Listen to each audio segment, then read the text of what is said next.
காரைக்கால் தெற்கு தொகுதி வாக்குச்சாவடியில் வாக்குப்பதிவு இயந்திரத்தில் புகை வந்ததால் பரபரப்பு ஏற்பட்டுள்ளது. விவிபேட் இயந்திரத்தில் உள்ள பேட்டரியில் இருந்து திடீரென புகை வந்திருக்கிறது. வாக்கு இயந்திரத்தில் புகை வந்ததால் 10 நிமிடங்கள் வாக்குப்பதிவு நிறுத்தப்பட்டுள்ளது. இதுகுறித்த கூடுதல் தகவல்களை வழங்குவதற்காக செய்தியாளர் அப்துல் இணைந்திருக்கிறார். அப்துல், என்ன நடந்தது?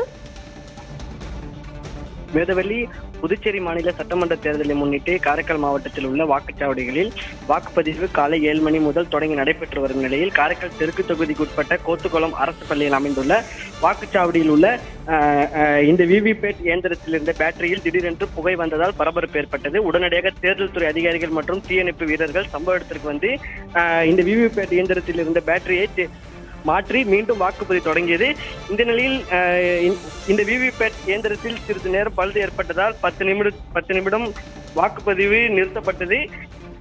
இதனையடுத்து சம்பவ இடத்திற்கு வந்த தேர்தல் நடத்தும் அதிகாரி பூஜா ஆய்வு செய்து பழுதடைந்த இயந்திரத்தை ஆய்வு செய்து மீண்டும் வாக்குப்பதிவை தொடங்கி வைத்தார். வேதவள்ளி, தற்போது அங்கு காத்திருக்கும் வாக்காளர்களுக்கு என்ன அறிவுறுத்தல் வழங்கப்பட்டிருந்தது? முன்னதாக இந்த பகுதியில் திடீரென்று விவிபேட் இயந்திரத்தில் பழுது ஏற்பட்டதால் இந்த சிறிது நேரம் வாக்குப்பதிவு செய்வதில் தாமதம் ஏற்பட்டது. உடனடியாக வாக்களிக்க வந்த பொதுமக்கள் சிறிது நேரம் காத்திருக்க அறிவுறுத்தப்பட்டது. உடனடியாக இந்த பழுதடைந்த இயந்திரத்தை சரி செய்து மீண்டும் வாக்குப்பதிவு தொடங்கி இது நடைபெற்று வருகிறது. வேதவள்ளி, தகவல்களுக்கு நன்றி அப்துல்.